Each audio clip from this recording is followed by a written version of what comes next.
అందరికీ నమస్కారం. అదృష్టవంతమైన రాశి అంటే మేషరాశి అని చెప్పుకోవచ్చు. మేషరాశి వారు చాలా అదృష్టవంతులు. ఏప్రిల్ 7, 8, 9, 10, 15, 25 తేదీలలో మీకు ఒక రెండు పెద్ద శుభవార్తలు ఈ మేష రాశి వారు వినబోతూ ఉన్నారు. అలాగే ఒక దేవుడి యొక్క అనుగ్రహం మీపైన ఎక్కువగా ఉంది. దానివల్ల మీకు అదృష్టం అనేది రాబోతుంది. మీ ఇంట్లో డబ్బు అనేది అంటే డబ్బుకి కొరత లేకుండా మీకు ఉంటుంది. మీకు డబ్బు అనేది ప్రవాహంలా రాబోతుంది.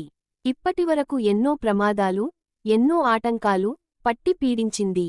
కాని ఇప్పుడు మేము చెప్పిన ఈ తేదీల్లో మీకు ఆ ప్రమాదాలన్నీ కూడా దూరమయ్యే అవకాశం ఉంది. ఆ దైవం ఎవరు అనేది తెలిస్తే మీరే ఆశ్చర్యపోతారు. ఏప్రిల్ ఈ తేదీలో మీకు ఏం జరుగుతుందో ఇప్పుడు మనం పూర్తిగా తెలుసుకుందాం. అంతకన్నా ముందుగా ఈ వీడియోకి ఒక లైక్ చేయండి. అలానే జై శ్రీరామ్ అని కామెంట్ చేయండి. మరి మేషరాశి రాశిచక్రంలో మొదటి రాశి. అశ్విని నక్షత్రం 1, 2, 3 మరియు 4 పాదాలు, భరణి నక్షత్రం 1, 2, 3 మరియు 4 పాదాలు, కృతిక నక్షత్రం 1వ పాదంలో జన్మించినటువంటి వ్యక్తులు మేష రాశి కిందికి వస్తారు. మేషరాశి వారికి నాయకత్వ గుణం ఎక్కువగా ఉంటుంది. ఆత్మవిశ్వాసం ఎక్కువగా ఉంటుంది. మేష రాశి వారికి అధిపతి కుజుడు. వీరిలో నాయకత్వ లక్షణాలు ఎక్కువగా ఉంటాయి. ఏ పని అయినా ఎట్టే చేసేస్తారు. వీరికి మొండి పట్టుదల ఎక్కువగా ఉంటుంది. వీరికి అప్పచెప్పిన ప్రతి పనిని కూడా వీరు చేస్తారన్నమాట. వీరు జీవితంలో ఎన్నో కష్టాలను పడ్డారు. ఎంతో పేరు ప్రఖ్యాతలను సంపాదించాలి అనుకుంటారు కాని చివరికి చిన్న వయసులోనే బరువు, బాధ్యతలు ఎక్కువగా ఉంటాయి. దానికోసమే కష్టపడతారు. వీరికి మంచి జీవితం అనేది తప్పకుండా ఉంటుందన్నమాట. మేషరాశి వారికి అధిపతి కుజుడు. జాతకంలో కుజుడు బలహీనంగా మేషరాశి ఆర్థిక పరిస్థితి అనేది దెబ్బతింటుంది. కాబట్టి కుజుడు బలంగా ఉండడానికి ప్రతి గురువారం నాడు నవగ్రహాల చుట్టూ 21 ప్రదక్షిణాలు చేయండి. దీనివలన మేషరాశి వారికి కొంత ఉపశమనం కలుగుతుంది. అలాగే శని గ్రహానికి కాస్త నువ్వుల నూనె దీపాన్ని వెలిగించండి. ఎందుకంటే మేషరాశి వారికి ఇప్పుడు ఏలినాటి శని దశ నడుస్తుంది. కాబట్టి జాతక దోషాలు అన్నీ కూడా తొలగిపోతాయి. మేషరాశి వారు ఎవరితో అబద్ధాలు మాట్లాడారు, ఎవరితో అబద్ధాలు పలకరు. ఒకవేళ అబద్ధాలు ఎవరైనా మాట్లాడినా వీరు ఊరుకోరు. వీరి ఈ కారణం చేత చాలా మంది కూడా దూరం అవుతారు. మీరు ఎవరిని మోసం చేయడానికి ప్రయత్నించరు.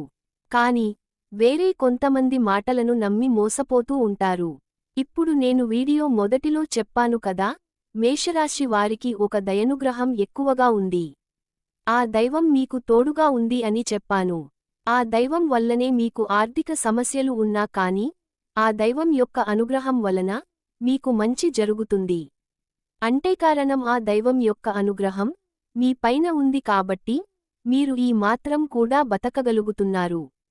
మీకు మనశ్శాంతి వస్తుంది. మీరు అనుకున్నట్టుగా మీ జీవితం మారుతుంది. మంచి స్థాయికి మీరు చేరుకుంటున్నారు. అంటే మీకు ఆ దైవం యొక్క తోడు అనేది ఉంది. ఆ దైవం ఎవరో తెలిసే మీరే ఆశ్చర్యపోతారు. ఇంతకీ ఆ దైవం అంటే మీకు ఉన్నటువంటి కులదైవం అండి. కులదైవం యొక్క ఆశీర్వాదం మీపై ఉండటం మూలానే మీరు ఇప్పటివరకు ఎన్నో కష్టాలను అధిగమించుకుంటూ, జాతక దోషాలను అధిగమించుకుంటూ మీరు ముందుకు వచ్చారు. ఎన్నో కష్టాలను ఎదుర్కొన్నారు కాని ఎక్కడ కూడా కృంగిపోలేదు. మీరు ముందుకు వచ్చారు. ఇప్పుడు చాలామంది వారికి కులదైవం ఎవరు కూడా తెలియదు. అలాంటి వారు ఏం చేస్తారంటే తక్షణమే మీకు ఊర్లలో ఉన్నటువంటి అమ్మమ్మలు, నానమ్మలు, తాతయ్యలు ఉంటారు కదా, ఊరు పెద్దలు వాళ్లనే అడిగి కులదైవంకి దీపం పెట్టండి. ఎవరో తెలుసుకొని వారి యొక్క ఫోటోకైనా దండం పెట్టుకొని కొబ్బరికాయను కొట్టండి. లేదా మీరు ఉన్నటువంటి సొంత ఊరికి వచ్చి అంటే కులదైవం గుడికి వెళ్ళి పూజ చేసి కులదైవం దర్శనం అయితే చేసుకోండి. దీని వలన ఇంకా మంచి రెట్టింపు ఫలితాలు ఉండబోతున్నాయి. కాబట్టి కులదైవం యొక్క దర్శనం తప్పకుండా చేసుకోండి. ఇలా కులదైవం యొక్క దర్శనం అనేది చేసుకోవడం వలన మీకు రెండు శుభవార్తలు వస్తాయి. అందులో మొదటి శుభవార్త, మీకు డబ్బు అనేది అకస్మాత్తుగా వస్తుంది. అకస్మాత్తుగా డబ్బు ఎలా వస్తుంది అని అనుకుంటారు కదా, అకస్మాత్తుగా డబ్బు ఎలా వస్తుంది అంటే, ఇంతకు ముందు పెట్టుబడి పెట్టినటువంటి వ్యాపారాలు మీకు రెట్టింపు లాభాలు అయితే వస్తాయి. ఉద్యోగంలో ప్రమోషన్స్ వస్తాయి. మీరు కోరుకున్నటువంటి బదిలీలు మీకు కలుగుతాయి. కాబట్టి ఇది మీకు ఒక రకంగా చెప్పాలి.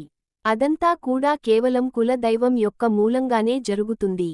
కాబట్టి మీ యొక్క కులదేవాన్ని తప్పకుండా దర్శించుకోండి. అలాగే మీకు రాబోతున్నటువంటి రెండవ శుభవార్త ఏంటంటే, పెళ్లి జరిగే సూచనలు కనిపిస్తాయి. అంటే మీరు పెళ్లి సంబంధాల గురించి చాలా కాలంగా ఎదురుచూస్తున్నారు. వచ్చిన సంబంధాలు వచ్చినట్టుగానే క్యాన్సిల్ అయిపోతూ ఉన్నాయి కానీ ఏ పెళ్లి సంబంధం అనేది కుదరటం లేదు. మీకు నచ్చితే వాళ్లకి నచ్చడం లేదు.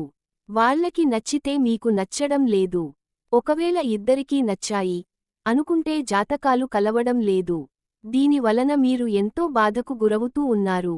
ఇలా మీకు బాధకు గురైన సందర్భాలు చాలానే జరిగాయి కానీ ఇలాంటి సమయంలో మీకు అవేవి కూడా ఉండకుండా ప్రతి విషయానికి చాలా సింపుల్గా అయిపోతుంది. మీకు రెండవ శుభవార్త ఏంటంటే పెళ్లి కుదిరి అవకాశం కూడా ఉంది. మీకు పెళ్లి జరిగే అవకాశం ఉంది అంటే మీకు పెద్దలకు తెచ్చిన వివాహమైన సరే, ఒకవేళ మీరు ప్రేమించి పెళ్లి చేసుకోవాలి అనుకుంటే ఆ ప్రేమని ఇంట్లో ఒప్పుకునే పరిస్థితులు కూడా మీకు ఈ సమయంలో గోచరిస్తున్నాయి.